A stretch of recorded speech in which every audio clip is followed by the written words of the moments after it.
Saludos, Dios nos bendiga a todos. Les damos la bienvenida a la Academia de Discipulado de la Iglesia Alianza Cristiana y Misionera, Casa de Restauración Betel. Le agradecemos a todos los que están conectados. Estar presente es ser parte de algo. Si estás conectado a esta conversación, estás presente y compartes el propósito de comunicar el Evangelio a las personas.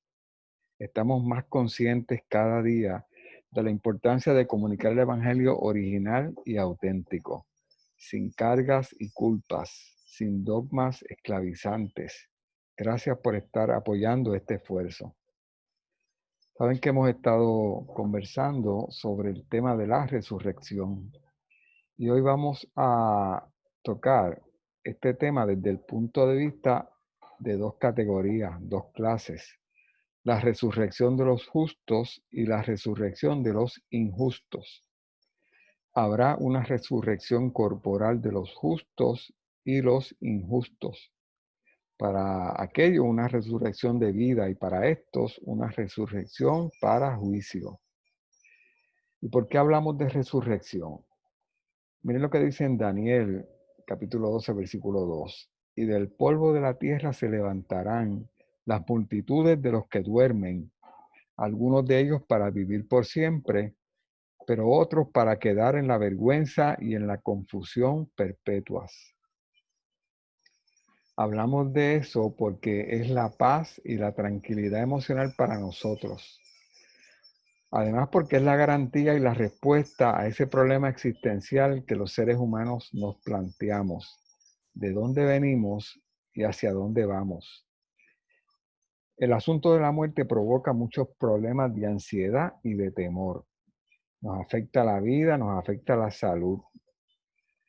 Buscando información y referencias acerca de este tema, encontré lo siguiente. Miren qué interesante. En un estudio formal que se hizo del tema de la anticipación de la muerte y de la ansiedad que produce eso, sorpresivamente se encuentra que las personas que puntúan más alto en la escala de ansiedad y de anticipación de la muerte son las personas que se describen a sí mismas como personas religiosas. Es muy importante además el dato de que las personas que demostraban los indicadores más altos de ansiedad, junto a las personas religiosas, estaban aquellos que informaron que temían estar solos o que temían estar conscientes al momento de la muerte. El resultado de ese estudio puede resumirse de esta manera: las personas más ansiosas por el pensamiento de la muerte, temerosas de estar solos y de estar conscientes cuando llegue ese momento, informaron ser personas religiosas. Naturalmente, religioso no es lo mismo que cristiano. Las personas religiosas dicen cosas. Las personas cristianas creen. Cree en Cristo y serás salvo.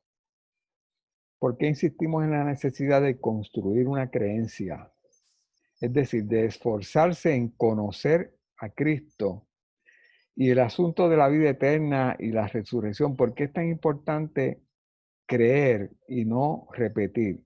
Es necesario superar la actitud de repetir verdades profundas pero ajenas. Son verdades, son cosas ciertas, pero yo las repito sin entender la consecuencia que eso tiene en mi vida y en mi futuro.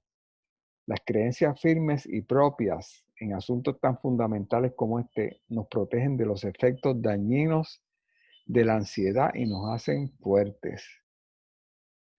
Otra manera de decir esto: lo que creemos, nuestras creencias nos definen. Las personas somos lo que creemos. Las personas dicen muchas cosas. Muchas veces decimos cosas que no están fundadas en nuestras verdaderas creencias. Las personas son lo que creen, no lo que dicen. ¿Qué creemos nosotros? ¿Por qué llegamos a esa afirmación? El problema de la angustia que produce la idea de muerte y el temor a morir solo o a estar consciente en el momento de la muerte nos provoca esta pregunta: ¿cómo enfrentamos el tema de la muerte las personas cristianas? Será importante la resurrección respecto a este asunto. El temor a la soledad y el temor a estar conscientes de la realidad en el instante en que me voy a encontrar a Cristo deben estar relacionados a la convicción cristiana. Tienen una relación directa, profunda. ¿Tenemos miedo a morir? Pues humanamente todos tenemos miedo a morir. Tenemos miedo a desaparecer, a extinguirnos, a perder a las personas que amamos. ¿Es racional temer a la muerte? Hay una respuesta lógica basada en la evidencia. Algunos psicólogos afirman que muchas personas están fuertemente motivadas por esa ansiedad a que su propia vida acabe. ¿Es correcto sentirse así? ¿Es natural sentirse así? ¿Es humano? ¿De dónde viene ese temor? Esos temores vienen de nuestra naturaleza, de lo que somos. El ser humano es creado a imagen de Dios. Somos muy complejos y somos muy capaces. Podemos hacer cosas increíbles. Podemos hacer cosas que ni siquiera valoramos. Tenemos conciencia. Eso es lo que nos define, la conciencia. Conciencia del pasado, conciencia del presente y conciencia o anticipación del futuro. El cerebro humano es el único con capacidad de abstracción y de asimilación de que hay un pasado, un presente y un futuro incierto. Por supuesto, hay otros aspectos relacionados que vale la pena temer, como es la enfermedad, como es la discapacidad, como es la angustia de las personas que se preocupan por nosotros. Gracias a poder reconocer las emociones, a nuestro nivel de autoconciencia y de miedo, el ser humano es el único que puede concebir la muerte y preguntarse diferentes cuestiones. Como por ejemplo, ¿es importante la resurrección para enfrentarnos a la pregunta del futuro incierto? La resurrección es el futuro cierto. Naturalmente, el ser humano anticipa la muerte y anticipa un futuro incierto. Eso es nuestra naturaleza humana. Nuestra condición de hijos de Dios, renacidos y regenerados, es diferente. Para nosotros cristianos es importante construir esa afirmación o esa creencia de que la resurrección es mi futuro. Creo en la resurrección. Hemos dicho antes que la resurrección de Jesús no es otro milagro más, no es un gran milagro, no es el más grande milagro de todos, no es una demostración de poder, es más fundamental y es más determinante que eso. El apóstol Pablo lo explica con una serie de respuestas a una pregunta. La pregunta es, ¿cómo dicen algunos de ustedes que no hay resurrección? Si no hay resurrección, entonces ni siquiera Cristo ha resucitado. Si Cristo no ha resucitado, nuestra predicación no sirve para nada, como tampoco la fe de ustedes. Aún más, resultaríamos falsos testigos de Dios por haber testificado que Dios resucitó a Cristo, lo cual no habría sucedido si en verdad los muertos no resucitan. Porque si los muertos no resucitan, tampoco Cristo ha resucitado. En este caso, también están perdidos los que murieron en Cristo. Si la esperanza que tenemos en Cristo fuera solo para esta vida, seríamos los más desdichados de todos los mortales. Si pensamos con detenimiento en este argumento, comprendemos cómo nuestra vida está fundada en la resurrección de Jesús y en nuestra propia resurrección. Fíjense en esa sección de la lectura que hice del argumento de Pablo, donde él dice, aún más, resultaríamos falsos testigos de Dios por haber testificado que Dios resucitó a Cristo, lo cual no habría sucedido si en verdad los muertos no resucitan. Esta parte es de importancia crítica, porque nosotros, cristianos, no somos los únicos que afirmamos creer en un Dios único. Incluso judíos y musulmanes afirmamos que el nombre que lo define es el mismo y estamos muy próximos a afirmar que creemos en el mismo Dios. Y digo esto con vacilación porque podríamos tomar un día para entrar en las diferencias que hay en ese concepto, ¿verdad? Pero el hecho es que los judíos, los musulmanes, afirmamos creer en un Dios y ser sus testigos.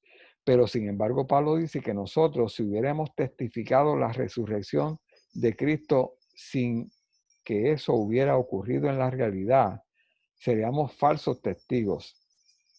Sin embargo, los judíos creyentes en un Dios, los musulmanes creyentes en un Dios, afirman ser testigos, pero no afirman la resurrección de Jesús. Los cristianos afirmamos creer en Dios y testificamos que Dios resucitó a Cristo de los muertos. ¿Y qué importancia tiene eso? Porque los cristianos afirmamos creer en un Dios, testificamos que Dios resucitó a Cristo de los muertos, porque nosotros afirmamos que Dios nos salvó de la muerte por medio de un plan expiatorio. Creemos eso. Ese plan expiatorio requiere, implica, impone la resurrección de Jesús. Para que la muerte de Cristo sea expiatoria, es decir, para que la muerte de Cristo haya pagado mis culpas, mi deuda, es decir, para que la muerte de Cristo fuera capaz de cubrir todos los pecados, necesitamos verle vencer la muerte, que es el castigo de esos pecados. Y si Cristo no ha resucitado, entonces no ha vencido la muerte. Y la fe de nosotros sería una ilusión y todavía estaríamos en nuestros pecados.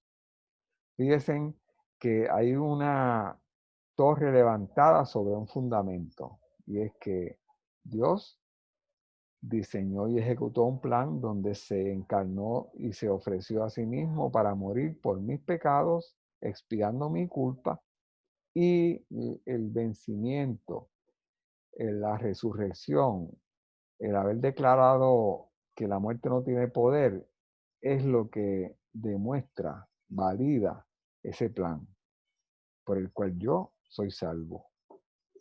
La resurrección de Jesús significa mi justicia. Dios es y hace en la resurrección lo que Jesús fue y lo que Jesús hizo en su vida. Alcanzó a los pobres, a las víctimas, nos protegió, nos hizo justicia a nosotros las víctimas del pecado y nos restituyó a nuestra condición original de hijos en ese triunfo.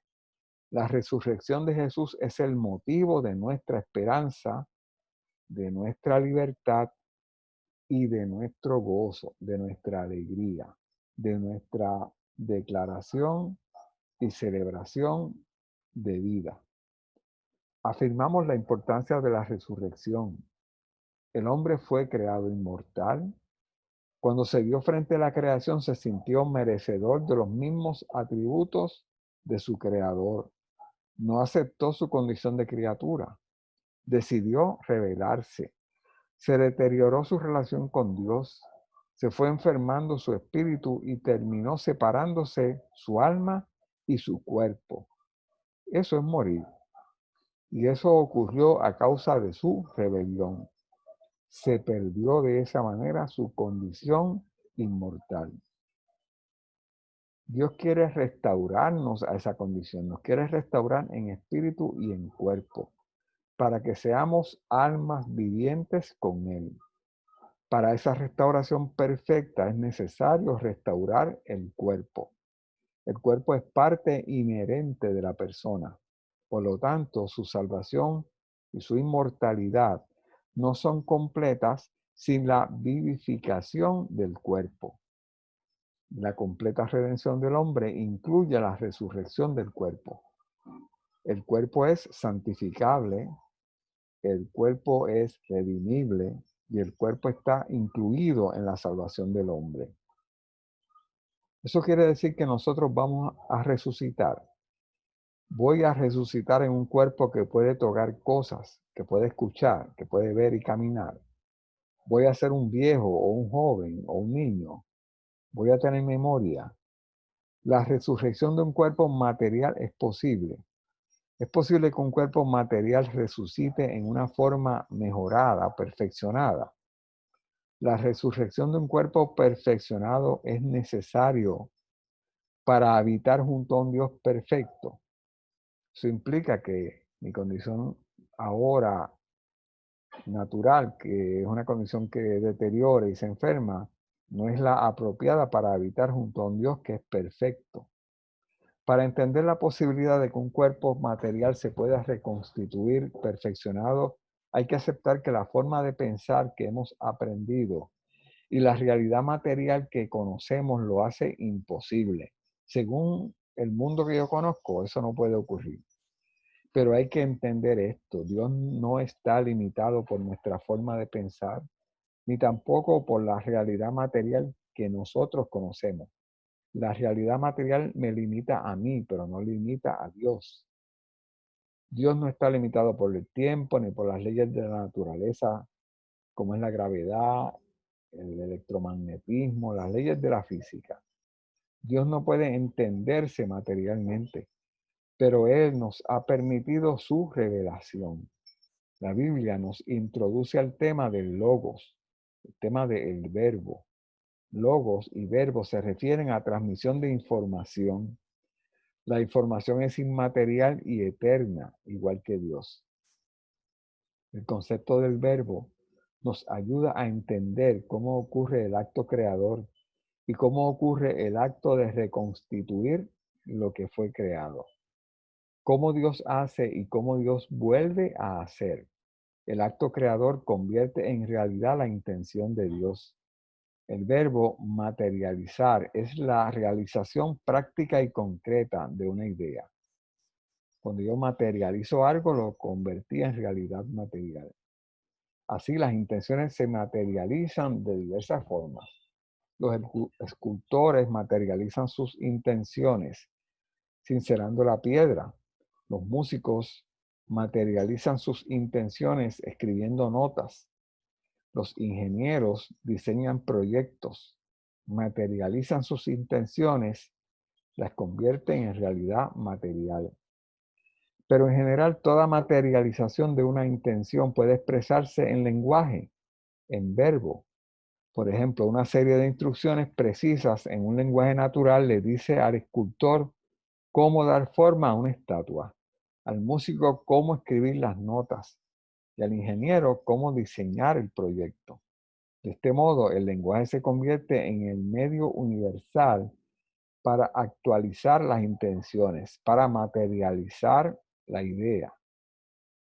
El lenguaje que escuchamos de boca de Dios durante el acto creador es, según el Evangelio de Juan, el Logos divino, la palabra que en Cristo se hizo carne y por medio de la cual todas las cosas fueron creadas. En el principio era el verbo, y el verbo era Dios, y el verbo era con Dios. En este sentido, el Logos divino no es solo lenguaje en el sentido corriente, como nosotros lo conocemos, que son unidades del habla que transmiten información.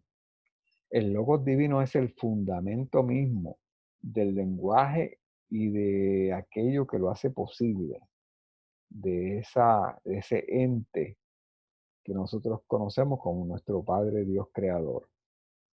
El Logos divino es en realidad la segunda persona de la Trinidad. La Trinidad toda participa en cada acto de creación divina, actuando libremente, sin coacción, sin limitación interna ni externa. En el acto de la creación, Dios, el Padre, que es la primera persona de la Trinidad, pronuncia el Logos divino, que es la segunda persona de la Trinidad, por el poder del Espíritu Santo, que es la tercera persona de la Trinidad. Las palabras necesitan poder para cumplir su cometido. La palabra de Dios tiene ese poder. Miren lo que dice en Isaías 55:11. Así será mi palabra que sale de mi boca.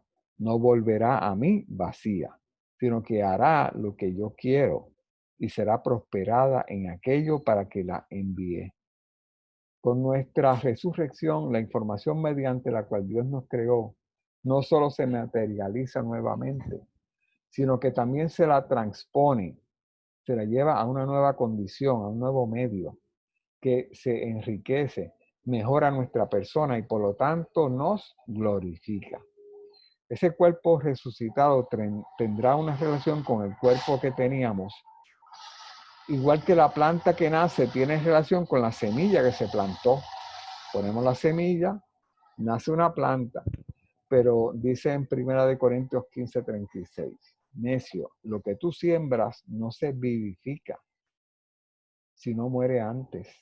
Y lo que siembras no es el cuerpo que ha de salir, sino el grano desnudo, ya sea de trigo o de otro grano. Esa relación entre semilla y la nueva planta es similar.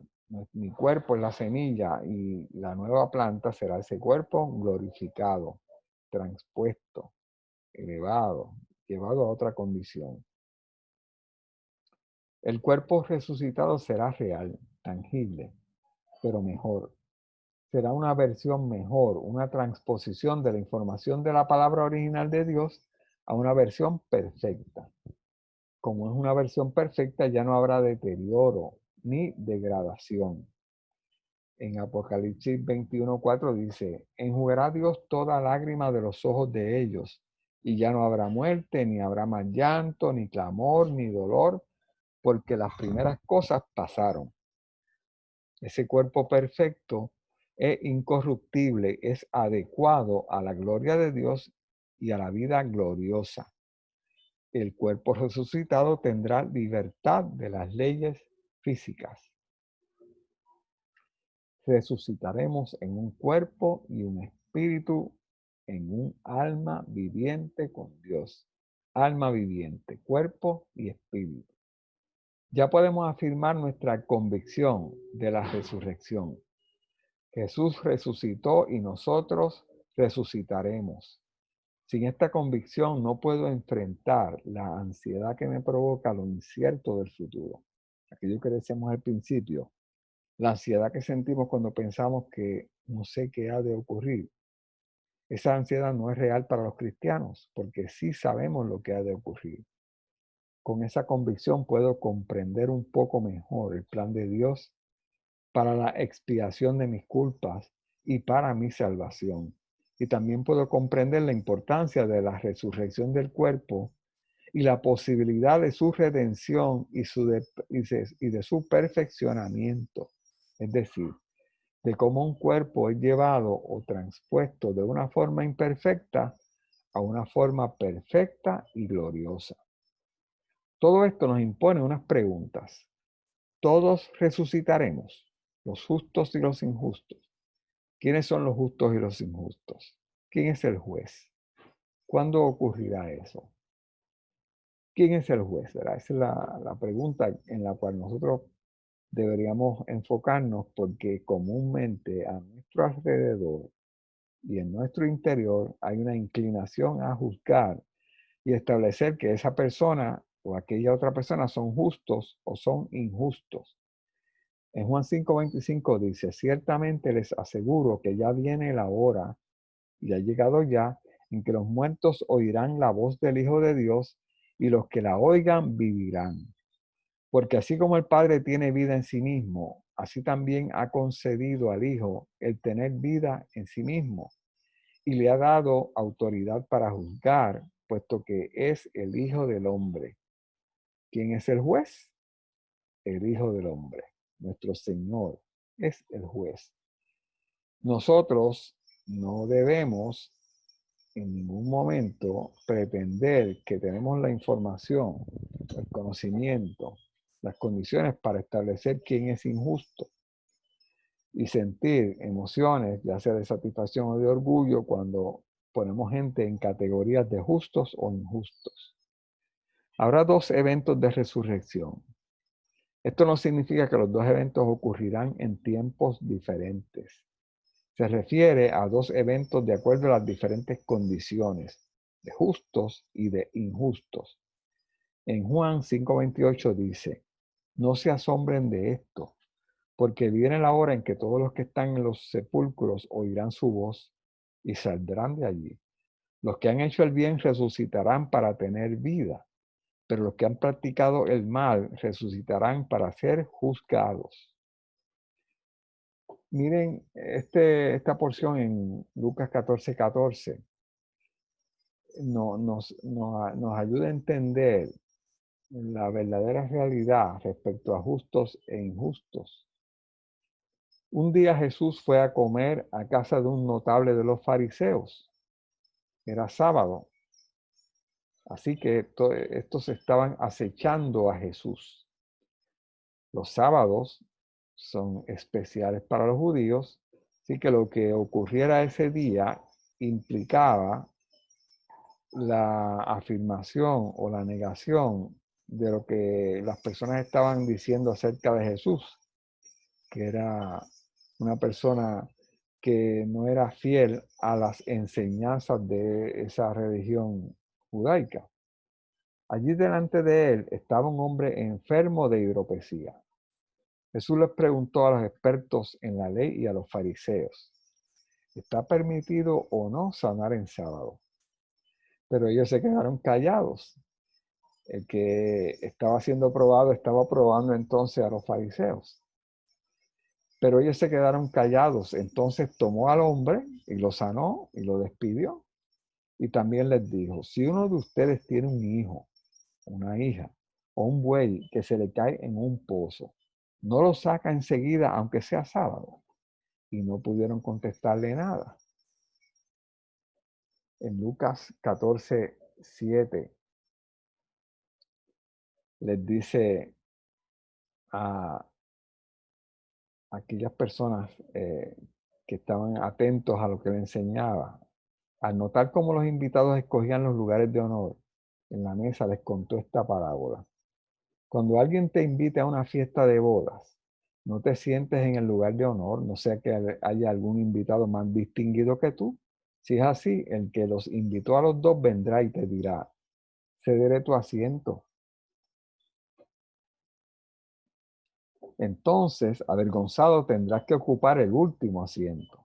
Más bien, cuando te inviten, siéntate en el último lugar, para que cuando venga el que te invitó te diga, amigo, pasa más adelante a un lugar mejor. Así recibirás honor en presencia de todos los demás invitados. Todo el que a sí mismo se enaltece será humillado, y el que se humilla será enaltecido. También le dijo Jesús al que lo había invitado, cuando des una comida o una cena, no invites a tus amigos, ni a tus hermanos, ni a tus parientes, ni a sus vecinos ricos. No sea que ellos a su vez te inviten a ti y así seas recompensado. Más bien, cuando des un banquete, invita a los pobres, a los inválidos, a los cojos y a los ciegos. A las personas que estaban presos de los dogmas, esclavizados por los dogmas, les explicó que aquel dogma, específicamente hablando del sábado, no podía limitarles a ellos de hacer el bien. A las personas que estaban esclavizados por el orgullo les explicó que eso les traería vergüenza. También le dijo Jesús a las personas que pretendían egoístamente hacer cosas, tomar acciones pretendiendo recibir recompensa, que no era correcto, que debíamos darle a los que no tienen, a los pobres, a los inválidos, no porque nos fueran a recompensar.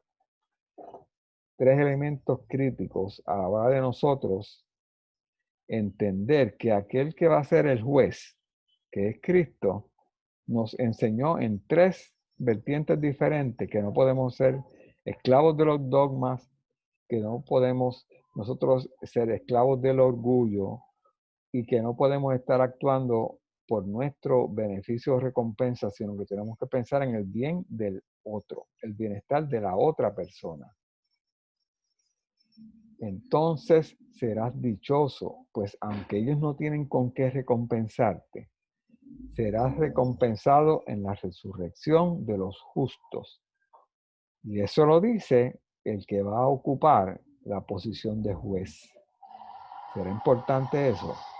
Los justos seremos recompensados de acuerdo a la forma en que vivimos, egoístamente o de forma altruista. Y nos preguntamos, ¿cómo estaré en el espacio de tiempo entre ese evento de morir y el evento de resucitar. En ese espacio de tiempo, ¿cómo estaré yo? En Filipenses 1:23 dice, me siento presionado por dos posibilidades, decía Pablo. Deseo partir y estar con Cristo, que es muchísimo mejor, pero por el bien de ustedes es preferible que yo permanezca en este mundo. Dos posiciones. O estoy en este mundo o estoy con Cristo. No hay una posición intermedia. En 2 Corintios 5:6 dice, por eso mantenemos siempre la confianza, aunque sabemos que mientras vivamos en este cuerpo estaremos alejados del Señor. En este cuerpo alejados del Señor. Vivimos por fe, no por vista. Así que nos mantenemos confiados y preferiríamos ausentarnos de este cuerpo y vivir junto al Señor. Dos condiciones. O estamos aquí alejados del Señor, habitando este cuerpo, o estamos con Él. No hay una condición intermedia. Por lo tanto, una vez yo muera, estaré con el Señor. No nos refiere la Biblia respecto a un espacio de tiempo o un lugar donde fuéramos a estar. Estaremos con Él. Partir o morir y estar con el Señor. Estos versículos describen un estado consciente en la presencia del Señor después de la muerte y antes de la resurrección. Y decíamos al principio que la ansiedad, la expectativa y la anticipación de la muerte nos puede causar mucho temor, mucha angustia. Pero estos versos que hemos leído nos describen todo lo contrario. La muerte es estar en la presencia del Señor. La resurrección de los justos también ocurrirá como eventos distintos. Primero, los que murieron en Cristo. Los que murieron en los tiempos del Antiguo Testamento también serán resucitados, esos redimidos. Existen interpretaciones acerca de todo esto, pero es necesario mantenerse enfocado en lo que es fundamental. La muerte no es el fin para aquellas personas que se afirman en Jesús. Eso es lo importante. Las personas injustas también resucitarán. El libro del Apocalipsis lo establece. No es correcto afirmar esto si no nos involucramos emocionalmente con ese problema, porque es un problema. Las personas que son descritas en la Biblia como injustas resucitarán para juicio y anticipamos castigo. Y eso no es un problema para nosotros. No es posible para un cristiano mantenerse indiferente a eso, porque miren lo que le dijo Jehová a Caín, allá en el libro de Génesis. Y Jehová dijo a Caín, ¿dónde está Abel, tu hermano? Y él respondió, no sé, ¿soy yo acaso guarda de mi hermano? Esa actitud indiferente de Caín es la que debemos asumir nosotros cuando nos proponemos, cuando pensamos qué va a ocurrir con los injustos. Pues, ¿acaso soy yo guarda de los injustos? Pues la resurrección de los justos y de los injustos nos impone una tarea. Los injustos somos nosotros mismos y nuestros hermanos. El destino final de unos y otros nos debe mover a hacer algo. El mensaje indiscutible es que todos somos guardas de nuestros hermanos. Esta respuesta va de la mano con la gran enseñanza del Salvador acerca de nuestras prioridades eternas. Miren lo que dice Mateo 22. Y uno de ellos, intérprete de la ley, preguntó para tentarle, diciendo, Maestro, ¿cuál es el gran mandamiento de la ley? Y Jesús le dijo, amarás al Señor tu Dios con todo tu corazón y con toda tu alma y con toda tu mente. Este es el primero y grande mandamiento. Y el segundo es semejante a este. Amarás a tu prójimo como a ti mismo. De estos dos mandamientos dependen toda la ley y los profetas. Terminamos esta reunión con esta exhortación a que nos debemos sentir emocionalmente involucrados con el destino final de mi hermano, del prójimo, del otro. Debemos hacer todo lo que está en nuestras manos para que su destino final sea feliz. terminamos este día, esta sesión, y le agradecemos que se hayan conectado, le agradecemos su presencia, que es la manera de apoyarnos. Además, les proponemos que profundicemos en este asunto. Muchísimas gracias. Dios nos bendiga.